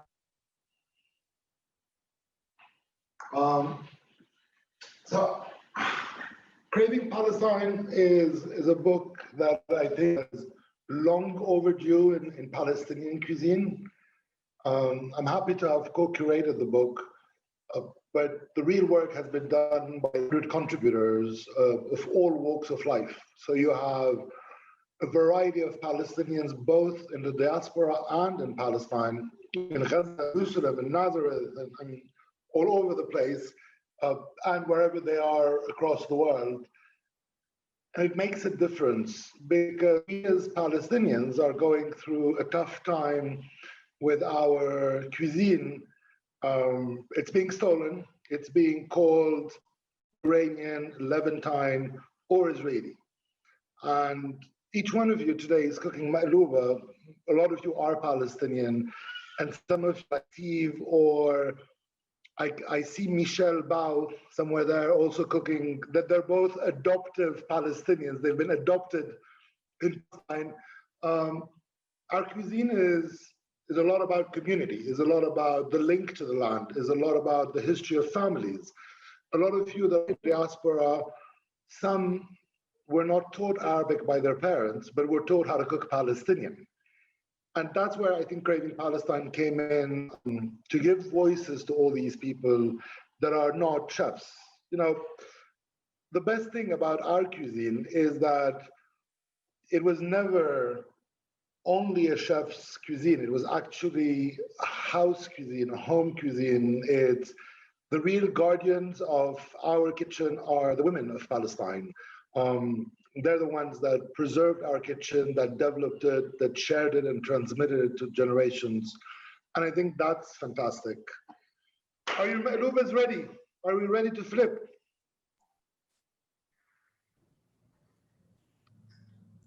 Michelle, you look very serious. Your Makloubeh is not ready yet.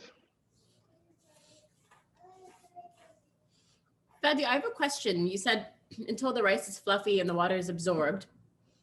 When I was growing up, if my mom was cooking rice and I opened the lid, she would kill me. She would murder me.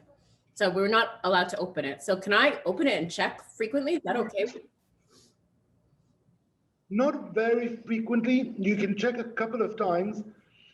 The important thing to do is once you think it's done, you close it, you leave it to cook for a few seconds more because we need to trap a bit of inside.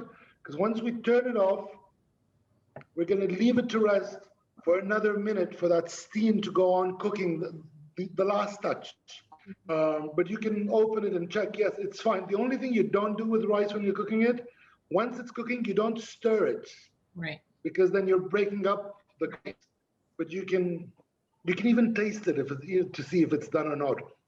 You know, there's no sacred rules in a kitchen. Do what you feel here. If you feel like putting in a big spoon into your rice, go ahead. Yes, go ahead. Sorry. That was my question. I read something about the spoon, putting the spoon in the rice to know when it's done. Is that a trick that you use? You can do that. You can do that. The thing is with basmati rice, it's a bit tricky because it doesn't hold the same. So if you're using the grain rice, yes, you can put a spoon, and if it stands straight erect, your maklouba is done. Somebody was asking me to remind them what they've done with what I've done with the garlic yogurt. So basically, you smash the garlic with a bit of salt and a mortar and pestle, and then you just put it into the garlic, swirl it around until it's well integrated, and just before serving, you sprinkle the dried mint on top. Anybody has other questions about their makloubas being done? Anybody nervous about flipping the maklouba?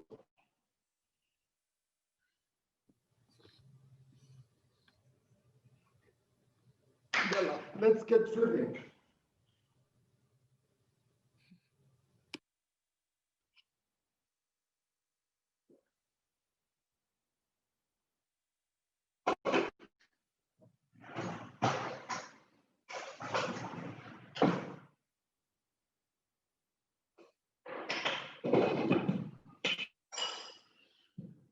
Makloubas are ready. They should be ready with everybody.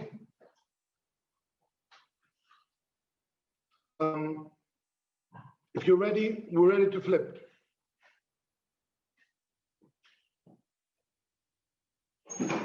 So turn it, leave your maklouba for a few seconds just for it to rest, and then we'll flip it.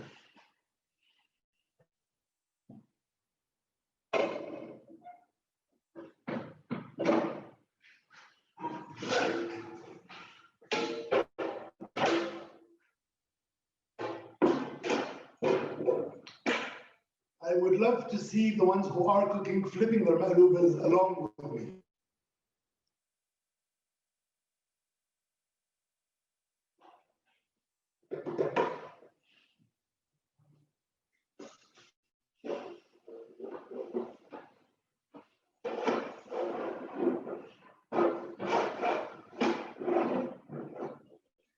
Your pots are going to be quite hot.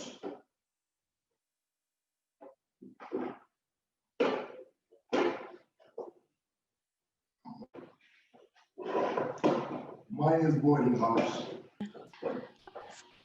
If you're brave enough, please turn on your cameras because we'd love to see you do it.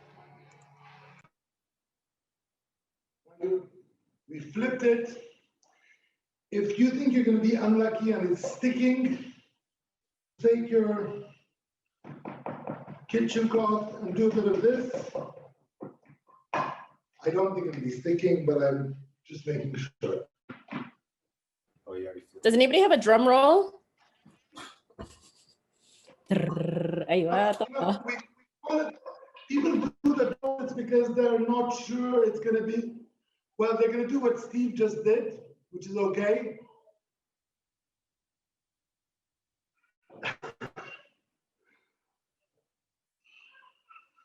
And now you just leave it and slowly take it up.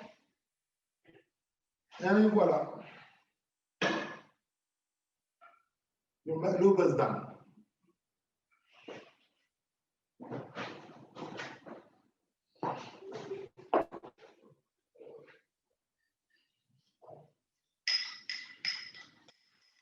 For those of us who didn't follow along, who's inviting us for dinner? Ahlan wa sahlan. For the ones in Pakistan, ahlan wa sahlan. You can all come along.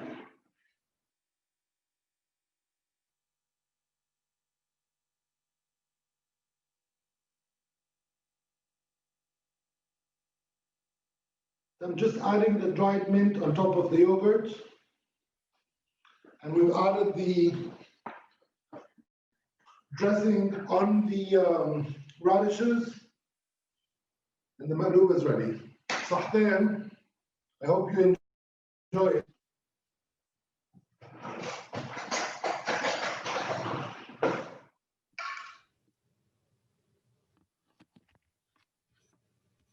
Wow, some of these images are amazing. Great job, everyone. For everybody who's done will be doing a maklouba in the next few days, please take a picture and send it to PCRF. I'd love to see them. Don't forget to tag at PCRF New York City if you're posting on Instagram. Sara, over to you. Okay, great. Thank you so much. What an amazing event. Thank you, Fadi. This has been such an incredible experience to go through this whole process with you from start to end, and to have so much support from not only New York City residents, but we have had participants today from across the globe. So this is a great opportunity for us to connect.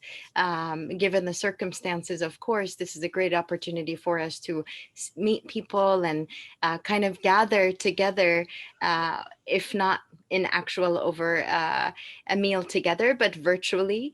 And what a great way to meet you and meet everybody here. And I'd like to give a special thanks to our New York City chapter for organizing this great event, a unique event and first of its kind to PCRF, and grateful to all of the participation.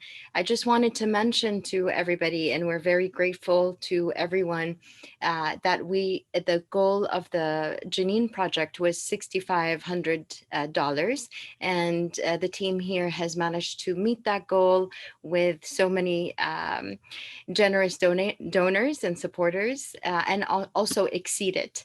So please don't let that stop you from donating. If you still would like to give, any excess donations will also benefit other kids and perhaps support a different project. Thank you to all of you again. Fadi, you've been an amazing, inspiring chef to watch and get to know throughout this process. We love your patriotism, we love your talent, and your soul and energy. So thank you so much for sharing that today with all of us.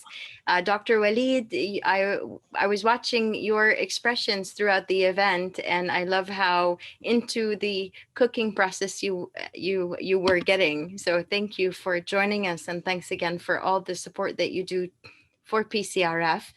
And I also want to, of course, give special thanks to our president, Steve Sosby, and Dr. Zina Salman for joining us from their home in Kent, Ohio, and taking part and supporting our New York City chapter and all of us. Chef Fadi, did you have something you would like to add before we end our event today? I just want to thank everybody. I really enjoyed it. I hope you did, and I hope you're all going to be enjoying fantastic makloubehs. And I'm very proud that your team has to raise the $6,500 for the project. But everybody needs to go on supporting PCRF, because it's not a one-time shot. What you guys have been doing on the ground is there, it's sustainable, and it's for the benefit of people here on the ground. Go on supporting PCRF. I am available for any other support possible, and I'll try and encourage other chefs, other people to chip in. Thank you, Fadi. And thank you for mentioning that one of the beauties of volunteering and getting involved with PCRF is that you don't necessarily have to be a doctor to get involved. There's always a way to find, to give back to the community, to the country, to the children in need, as you did so today, so kindly. Thank you. And I just want to also give an opportunity to Steve and Zina if they would like to add something before we close our event, and little Layla here. Of course, we just want to say thank you to Chef Fadi and to everybody, the New York City chapter, everybody who joined in, Dr. Walid, for all of your hard work and support over the years coming on missions, Sarah for organizing everything. It looks great. We're so excited about eating this. And as Fadi mentioned, this is an ongoing, the work of the PCRF is connected to the Palestinian struggle, meaning as long as the struggle for freedom and justice in Palestine continues, so does PCRF. So continue to help us, support us. These projects like the one we're able to fund today in Jenin is all thanks to all of you. So let's keep going. Let's not give up, and God bless you guys and be safe. Thank you all. Thank you. Say Shukran. shukran. Thank you very much. Please don't forget to send pictures, post on social media, tag PCRF New York, tag the PCRF, and we will be emailing a recording also to all the participants so that you can have this for future reference. Thank you all very much, and I hope you have a great evening, a great day, great afternoon from wherever you are. And thanks again to our New York City chapter for this great initiative. Have a great evening. Take care, everybody. Bye-bye.